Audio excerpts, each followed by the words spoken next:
Hello everyone, welcome to the maths world. ఈ వీడియోలో 9th class mathematics 6th chapter linear equations in two variables చాప్టర్లో linear equations in two variables అంటే ఏంటి, introduction, అలానే general form of the linear equations in two variables exercise 1లోని 2 problems నేర్చుకుందాం. So మనకి ఇక్కడ linear equations in two variables chapter పేరు. So first దీని మీనింగ్ తెలుసుకుందాము. వేరియబుల్స్ అంటే మనకు తెలియని దాన్ని మనం ఏదో ఒక వేరియబుల్ అనుకొని కనుక్కుంటాం దాన్ని. సో ఏ నుంచి జెడ్ వరకు ఉండే లెటర్స్ని యూజ్ చేస్తాం, వాటిని వేరియబుల్స్ అంటాం. సో ఇక్కడ ప్రతి లెక్కలోనూ టూ వేరియబుల్స్ యూజ్ చేస్తాం.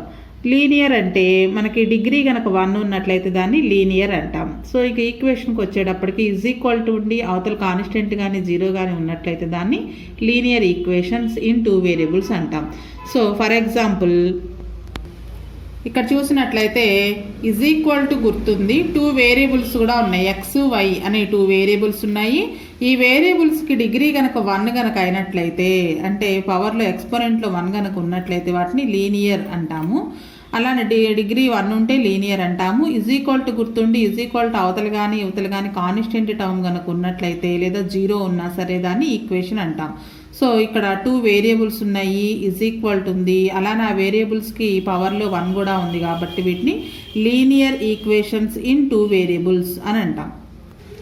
ఆల్రెడీ మనం 8th క్లాస్లో లీనియర్ ఈక్వేషన్స్ ఇన్ 1 వేరియబుల్ అనే చాప్టర్ నేర్చుకున్నాము. ఆ చాప్టర్లో ఓన్లీ 1 వేరియబుల్ మాత్రమే యూజ్ చేసాం ప్రతి ప్రాబ్లంలో కూడా. సో అవి ఎలా ఉంటాయో ఒకసారి ఇంట్రడక్షన్ చూద్దాం. If 5 pence cost 60 rupees, then find the cost of 1 pen. మనకి 5 pence కాస్ట్ ఇచ్చి 1 pen కాస్ట్ కనుక్కోమన్నారు. ఆ పెన్ కాస్ట్ తెలియదు కాబట్టి ఎక్స్ అనుకుని మనం ఆ పెన్ కాస్ట్ కనుక్కుంటాం. A number when added to 7 gives 51, find that number. ఒక నెంబర్కి 7 యాడ్ చేస్తే 51 వస్తుందంట, అయితే ఆ నెంబర్ ఎంత? ఇలాంటి ప్రాబ్లమ్స్ ఇచ్చినప్పుడు ఒక వేరియబుల్ సరిపోతుంది మనకి. చూడండి, ఫస్ట్ ప్రాబ్లంలో 5 into cost of pen 60, 5 pence 60 rupees అన్నారు కాబట్టి కాస్ట్ ఆఫ్ పెన్ తెలియదు, దాన్ని y అనుకున్నాము. 5 into y is equal to 60. So ఇక్కడ y అనే వేరియబుల్ ఒక్కటి సాల్వ్ చేస్తే సరిపోతుంది. అలానే సెకండ్ ఎగ్జాంపుల్లో ఒక నెంబర్కి 7 యాడ్ చేస్తే 51 వస్తుందంట. ఆ నెంబర్ తెలియదు కాబట్టి దాన్ని x అనుకుని x ప్లస్ 7 ఈజ్ ఈక్వల్ 51 అనుకున్నట్లయితే ఆ నెంబర్ అనేది మనకు తెలుస్తుంది. సో ఒక్క వేరియబుల్ మాత్రమే ఉన్న ప్రాబ్లమ్స్ ఆల్రెడీ 8th క్లాస్లో నేర్చుకున్నాం. Suppose x plus 3 is equal to 0, x plus √3 is equal to 0, √2 into x plus 5 is equal to 0. వీటన్నింటిలో కూడా ఒక్కొక్క వేరియబుల్ మాత్రమే ఉంది. Are examples of linear equations in 1 variable. So వీటికి వచ్చే సొల్యూషన్స్ని కూడా మనం నెంబర్ లైన్ మీద డినోట్ చేయొచ్చు. ప్రజెంట్ మనకి 9th క్లాస్లో 2 వేరియబుల్స్ యూజ్ చేసే ప్రాబ్లమ్స్ ఉన్నాయి, లీనియర్ ఈక్వేషన్స్ ఇన్ 2 వేరియబుల్స్. ఇక్కడ సిచ్యుయేషన్స్ ఎలా ఉంటాయో ఈక్వేషన్లో 2 వేరియబుల్స్ రావాల్సిన అవసరం ఏంటో చూద్దాం. ఇక్కడ ఒక సిచ్యుయేషన్ ఇచ్చారు మనకి, బుక్ షాప్ కనిపిస్తుంది. One day Kavya went to A book shop with her father to buy 4 notebooks and 2 pens. Her father paid 100 rupees for all these. 4 notebooks 2 pens కొనుక్కున్న తర్వాత కావ్య వాళ్ళ నాన్న 100 rupees ఇచ్చేసి వచ్చేసారు షాప్కి. అయితే కావ్యకి నోట్బుక్ ఎంతో పెన్ ఎంతో తెలియదు అనమాట. Kavya did not know the cost of notebook and the pen separately. ఒక్కొక్కటి విడివిడిగా ఎంతెంతో తెలియదు. Now can you express this information in the form of an equation. So ఇక్కడ ఈ ఇన్ఫర్మేషన్ ఈక్వేషన్ రూపంలో కనుక రాసినట్లయితే here you can see that the cost of single notebook and also cost of pen is unknown. ఒక్కొక్క notebook ఎంతో తెలియదు, ఒక pen cost కూడా తెలియదు. కాబట్టి 2 వేరియబుల్స్ 2 అన్నోన్ ఉన్నాయి ఇక్కడ. There are 2 unknown quantities. ఒకటి కాస్ట్ ఆఫ్ నోట్బుక్, ఇంకొకటి cost of pen. So let us use X and Y to denote them. వాటిని తెలుసుకోవడం కోసం మనం ఎక్స్ వై యూజ్ చేసుకుందాం variables. So the cost of single notebook X అనుకున్నట్లయితే cost of pen Y అనుకుంటే, notebooks 4 notebooks కొనుక్కుంది కాబట్టి 4 notebooks యొక్క కాస్ట్ 4x అవుతుంది. ప్లస్ ఒక్కొక్క పెన్ కాస్ట్ y rupees అనుకుంది. y ఇంటూ 2 pens కొన్నది కాబట్టి 2 ఇంటూ y. ఈ రెండిటికి కలిపి అంటే పెన్కి నోట్బుక్స్కి కలిపి 100 rupees ఇచ్చారు. So we represent the above information as an equation in the form of 4x plus 2y is equal to 100. So ఈక్వేషన్లో డిగ్రీ 1 ఉంది, అంటే ఎక్స్పోనెంట్లో 1 ఉంది వేరియబుల్స్ రెండింటికి. అలానే 2 వేరియబుల్స్ యూజ్ చేసాము. ఈజ్ ఈక్వల్ టు ఈక్వేషన్ అంటే ఈజ్ ఈక్వల్ టు ఉండి constant కూడా ఉన్నట్లయితే దాన్ని లీనియర్ ఈక్వేషన్స్ ఇన్ 2 వేరియబుల్స్ అంటాం. ఇప్పుడు జనరల్ ఫామ్ చూద్దాం. If a linear equation has two variables, then it is called a linear equations in two variables. Therefore, 4x plus 2y is equal to 100 is an example of linear equation in two variables. ఇక్కడ xy మాత్రమే కాదు, వేరే ఏ variables అయినా use చేసుకోవచ్చు. కొన్ని examples ఇచ్చారు. p plus 3q is equal to 50. ఇక్కడ two variables pq అనమాట. √3 into u plus √2v is equal to √11. u, v are variables. s/2 minus t/3 is equal to 5. st అనేవి ఇక్కడ టూ వేరియబుల్స్. అలానే 3 is equal to √5x minus 7y. ఇక్కడ xy variables అనమాట. Are examples of linear equations in two variables. అయితే మనకి general form ఒకటి ఉంటుంది linear equations in two వేరియబుల్స్కి. అది very very important. Therefore the general form of linear equations in two variables xy అంటే ఇక్కడ variables xy కనుక తీసుకున్నట్లయితే జనరల్ ఫామ్ ఎలా ఉంటుందంటే ax plus by plus c is equal to 0. abcల బదులుగా మనం రియల్ నెంబర్స్ రాస్తాం. Where abc are real numbers. Real numbers means rational numbers రాసుకోవచ్చు, ఇర్రేషనల్ నెంబర్స్ కూడా రాసుకోవచ్చు. ఇక్కడ మనకు పైన కనిపించిన ఎగ్జాంపుల్స్లో ఎక్స్కు ముందు మనం తీసుకున్నది ఇర్రేషనల్ నెంబర్ √5 అనేది. సో ఇట్లా మన 1/2, 1/3, t/3 అంటే ఇక్కడ t ఇంటూ 1/3 అంటే రేషనల్స్ తీసుకోవచ్చు, ఇర్రేషనల్స్ కూడా తీసుకోవచ్చు ఏబీసీ బదులుగా. Where A B are not simultaneously 0 అంటే ఏబి వాల్యూస్ 0 అవ్వవు. ఒకవేళ ఏ వాల్యూ 0 అయితే ఎక్స్ టర్మ్ అనేది ఉండదు, బి వాల్యూ 0 కనుక అయినట్టయితే వై టర్మ్ అనేది ఉండదు. సో మనకి ఒక వేరియబులే అవుతుంది అప్పుడు. కాబట్టి ఈ ఎక్స్ కోఎఫిషియంట్, వై కోఎఫిషియంట్ అనేవి 0 అవ్వవు అనమాట. A B are not simultaneously 0. ఏబీసీల బదులుగా నేను ఫస్ట్ చెప్పుకున్నట్టుగా ఏ నుంచి జెడ్ వరకు ఉండే వేరియబుల్స్ అని చెప్పాను కదా, కానీ ఇక్కడ XYల వేరియబుల్స్, ఏబీసీల బదులుగా మనం రియల్ నెంబర్స్ తీసుకుంటాం. ఇది general form of linear equations in two variables. General form of the linear equations in two variables use చేసుకొని ఇక్కడ మనకి ఇచ్చిన ఈక్వేషన్స్ని జనరల్ ఫామ్తో కంపేర్ చేస్తూ ఏబీసీ వాల్యూస్ రాయాలి. Express the following linear equations in the form of A X plus by plus C is equal to 0. ఇక్కడ ఇచ్చిన ఈక్వేషన్స్ని ఫస్ట్ జనరల్ ఫామ్లోకి రాసుకొని and indicate the values of A B C in each case. ప్రతి ఈక్వేషన్లోనూ ABC values రాయాలి. So ఇచ్చిన ఈక్వేషన్ని ముందు జనరల్ ఫామ్ రాసుకొని కంపేర్ చేద్దాం. A X plus by plus C is equal to 0. ఇది general form of linear equations in two variables. ఇక్కడ variable C కూడా మనకి ఈజ్ ఈక్వల్టీకి యువతలే ఉంది. ఈజ్ ఈక్వల్టీకి రైట్ సైడ్ 0 వచ్చేటట్లు చూసుకోవాలి. అంటే ఈ 9ని కూడా లెఫ్ట్ సైడ్ తీసుకురావాలి. 3x plus 2y minus 9 is equal to 0. So ఇప్పుడు కంపేర్ చేసినట్లయితే ఎక్స్ ప్లేస్లో ఎక్స్ ఉంది, ఏ ప్లేస్లో ఎంత ఉంది, ఏ ప్లేస్లో 3. నెక్స్ట్ వై ప్లేస్లో వై ఉంది, బి ప్లేస్లో 2 ఉంది. So b value 2.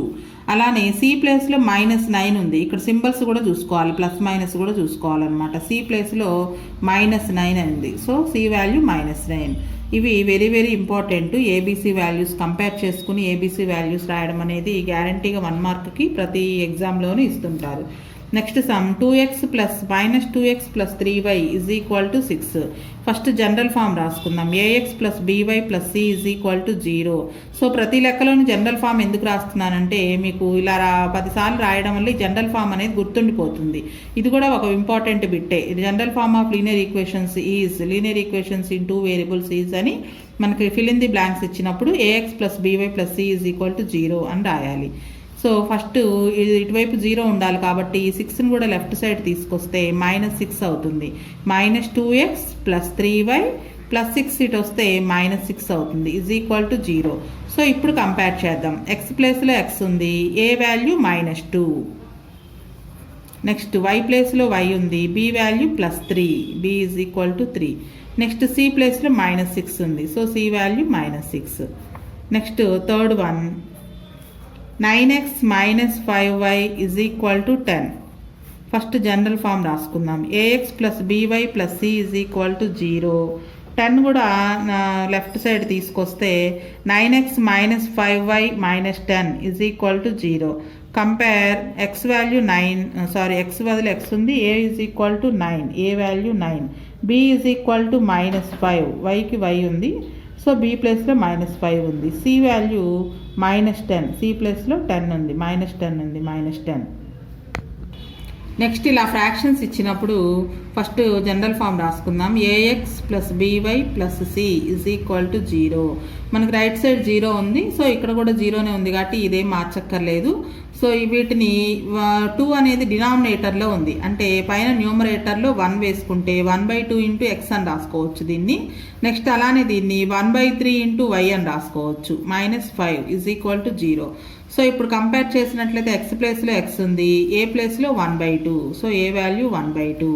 వై ప్లేస్లో వై ఉంది, బి ప్లేస్లో -1/3 ఉంది, బి -1/3. సి -5. సో మనకి ఇట్లా ఫ్రాక్షన్స్ వచ్చినప్పుడు కంగారు పడకుండా ఇలా నిదానంగా జాగ్రత్తగా రాసుకున్నట్లయితే కంపేర్ చేసుకుని ఏబీసీ వాల్యూస్ రాసుకోవచ్చు. Next 5th problem, 2x = y. ఇక్కడ కాన్స్టెంట్ లేదు మనకి. ఫస్ట్ జనరల్ ఫామ్ రాసుకుందాం. ax + by + c = 0. మనకి y టర్మ్ రైట్ సైడ్ ఉంది, దీన్ని లెఫ్ట్ సైడ్ తీసుకొస్తే 2x + y లెఫ్ట్ వస్తే -y అవుతుంది. కాన్స్టెంట్ టర్మ్ లేదు, సో y వచ్చింది కాబట్టి ఇంక రైట్ సైడ్ ఏముండదు, 0. ఇప్పుడు కంపేర్ చేసుకుందాం. ఎక్స్ ప్లేస్లో ఎక్స్ ఉంది, ఏ వాల్యూ 2. వై ప్లేస్లో వై ఉంది, మరి ఇక్కడ నెంబర్ ఏం లేదు కాబట్టి ఏం లేకపోతే 1 ఉన్నట్లు అనమాట. So b value -1. మరి కాన్స్టెంట్ ప్లేస్లో ఏం లేదు అంటే సి వాల్యూ 0 అని అర్థం. ఎక్సర్సైజ్ 6.1లో 1-2 ప్రాబ్లమ్స్ ఎలా చేయాలో నేర్చుకుందాము. ఇప్పుడు చేసిన ట్రై దీస్ ప్రాబ్లమ్స్ లాంటివే ఈ రెండు కూడా. Express the following linear equation in the form of ax + by + c = 0 and indicate the values of a, b and c in each case. First general ఫామ్లోకి రాసుకోవాలి, తర్వాత ఏబిసి వాల్యూస్ రాయాలి. Try these problem లాంటిదే. First of all general form of linear equations in 2 variables రాసుకుందాం. ax + by + c = 0. ఇది general form of linear equations in 2 variables. So ఇక్కడ మనకి right side 0 ఉంది, మనం ఏం మార్చక్కర్లేదు, కంపేర్ చేసుకోవడమే. ఎక్స్ ప్లేస్లో ఎక్స్ ఉంది, ఏ ప్లేస్లో 8 ఉంది, ఏ వాల్యూ 8, బి ప్లేస్లో 5 ఉంది, అలానే సి ప్లేస్లో -3 ఉంది, so C value -3. Next second problem, 28x - 35y = -7. ముందు జనరల్ ఫామ్ రాసుకుందాము. ax + by + c = 0. అయితే రైట్ సైడ్ 0 లేదు, కాన్స్టెంట్ ఉంది. ఈ కాన్స్టెంట్ని కూడా లెఫ్ట్ సైడ్ తీసుకొస్తే 28x - 35y -7 లెఫ్ట్ వస్తే +7 అవుతుంది, = 0. ఇప్పుడు కంపేర్ చేసుకున్నట్లయితే ఎక్స్ ప్లేస్లో ఎక్స్ ఉంది, ఏ వాల్యూ 28. నెక్స్ట్ వై ప్లేస్లో వై ఉంది, బి ప్లేస్లో -35 ఉంది. Next C value +7, C = 7. Next third problem, 93x = 12 - 5y 15y. First general form రాసుకుందాము. ax + by + c = 0. అయితే మనకి Y term constant term right side ఉన్నాయి, ఈ రెండింటిని కూడా లెఫ్ట్ సైడ్ తీసుకురావాలి. 93x -15y లెఫ్ట్ సైడ్ వస్తే +15y అవుతుంది, +12 లెఫ్ట్ సైడ్ వస్తే -12 అవుతుంది, = 0. సో ఇప్పుడు కంపేర్ చేసినట్లయితే ఎక్స్ ప్లేస్లో ఎక్స్ ఉంది, ఏ వాల్యూ 93, ఏ = 93. వై ప్లేస్లో వై ఉంది, బి ప్లేస్లో 15 ఉంది, +15.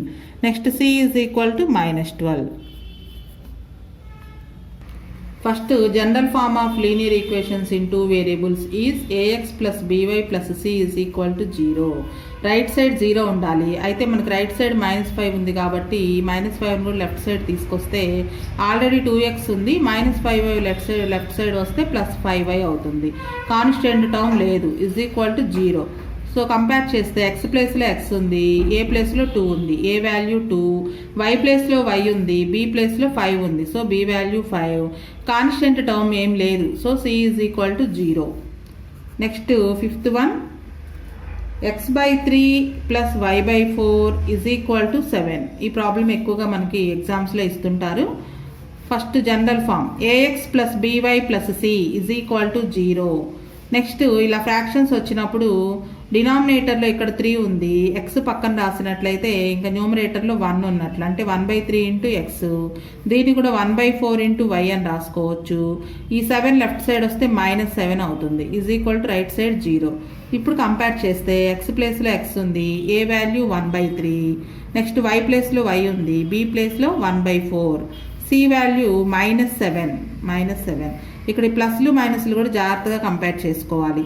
Next 6th problem, y = -3/2x first general form a x plus by plus C is equal to 0. Terms అన్నీ కూడా లెఫ్ట్ సైడ్ తీసుకురావాలి. -3/2x లెఫ్ట్ సైడ్ వస్తే +3/2x అవుతుంది. ఆల్రెడీ లెఫ్ట్ సైడ్ y ఉంది, కాన్స్టెంట్ టర్మ్ లేదు, ఇంకా రైట్ సైడ్ 0 ఉంటుంది.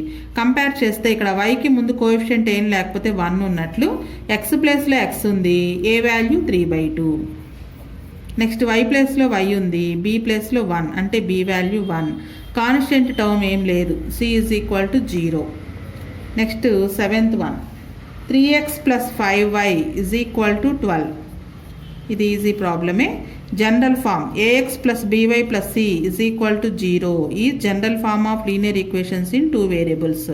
So 12ని లెఫ్ట్ సైడ్ తీసుకురావాలి. First 3x plus 5y -12 right నుంచి లెఫ్ట్ వస్తే సింబల్ మారుతుంది. సో రైట్ సైడ్ ఇంకా 0 ఉంటుంది.